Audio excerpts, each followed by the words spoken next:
doesn't look like the most comfortable way to paint. I mean, how hard can it be? The trick to art is just to split everything into geometric shapes. Ears. Nailed it. It's terrible. I think I've drawn my dad. On reflection, scientists, Ewan's achievement is incredible. How's he producing this masterpiece?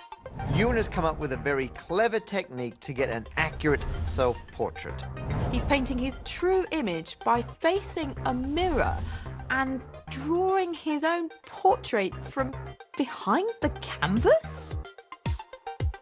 When we look in a mirror, we see a virtual image of ourselves, and it looks just like us, except it's flipped. And because a human face is always slightly asymmetric, the image we see in a mirror is a different face to what other people see when they look straight at us.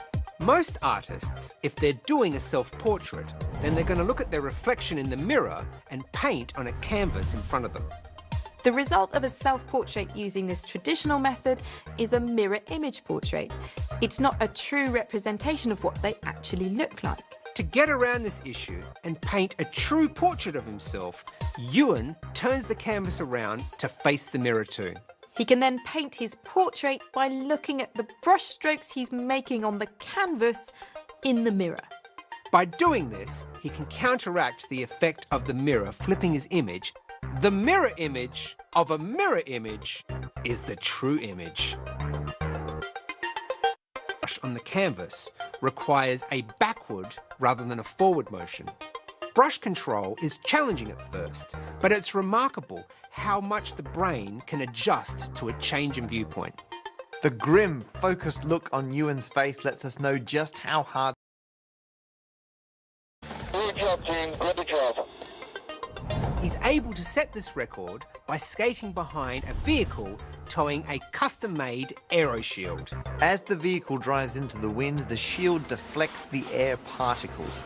This means he's skating in a pocket of still low-pressure air where there are fewer particles to hit him and less overall resistance.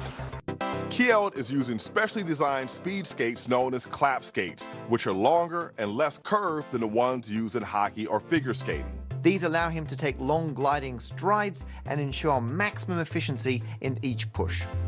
Skates work by creating pressure between the ice and the skate.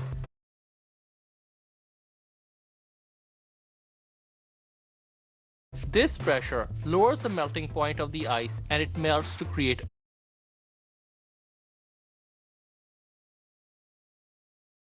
a lubricating layer of water. Longer, wider blades cause more of the ice to melt. This means a lot less friction is creating, allowing the skater to go faster. To further reduce his drag, he's wearing skin-tight clothing. It's also got thumb loops and a hood to keep it sealed against his body, making him more aerodynamic and reducing air resistance.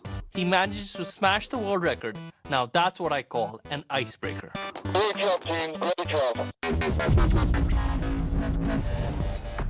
Relationships are based on trust. But taking this to the extreme are German pro rider Adrian and his girlfriend Annika.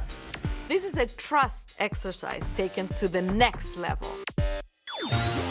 Rather her than me. This guy's skill is incredible. How are Adrian and Annika achieving these trusting tricks? This is a trial bike, which is specially designed for jumping onto, riding over, and balancing on extreme obstacles. The bike is very light, it has a finely tuned suspension, and very responsive brakes. And even though the motor is reasonably small, it still has an extreme amount of torque or turning force. This means that when Adrian accelerates, the force from the engine is quickly translated into kinetic energy of the bike and the wheels, and so Adrian can pull off these tricks in a short amount of time. To pull off the trick where he bounces over Annie, he accelerates toward her on the front wheel. Just as he reaches her, he turns so that he's parallel to her, lowers the rear wheel, and then brakes. Braking absorbs some of his kinetic energy, but not all of it. He uses the remaining kinetic energy to push down on the springy wheels and bounce. Adrian uses the rebound of the suspension to gain as much height as possible. This raises the center of mass, or average position of mass, giving him more time in the air and giving the back wheel more height to clear Annie. When he's in the air over her, he can lower the front wheel while raising the back and swinging it outwards to safely land the jump. Adrian's only able to pull off this stunt because he's a professional and he has a highly specialized bike. So don't try this at home. Ordinary into the extraordinary. And epitomizing this is Nigel Stanford, who turns factory floor robots into a techno supergroup. This almost doesn't look real, but it is, and it's awesome.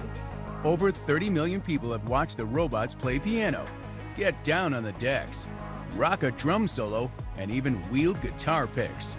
Oh, great. Now every robot's gonna think they can be a rock star.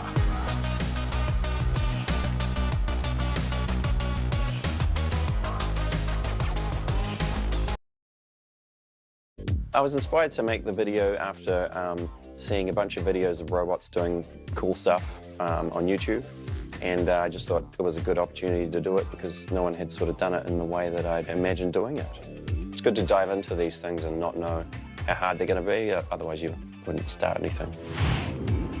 But the robots are made for the factory floor, not the studio. How is Nigel getting the robots to rock?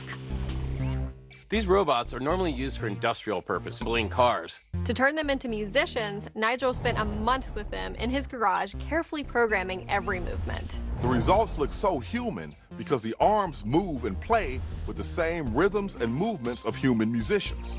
It would have been nearly impossible for Nigel to program the movement of every joint of the robots to get the rhythm and timing just right. So instead, he's used a software technique called inverse kinematics. With inverse kinematics, Nigel can concentrate on positioning the contact point of the robot, the end of the drumstick or the finger plucking the bass. And then the inverse kinematics does all the math and equations to know the exact angles of all the joints to achieve that particular position. To program these complex motions, Nigel first modeled the robots in computer software.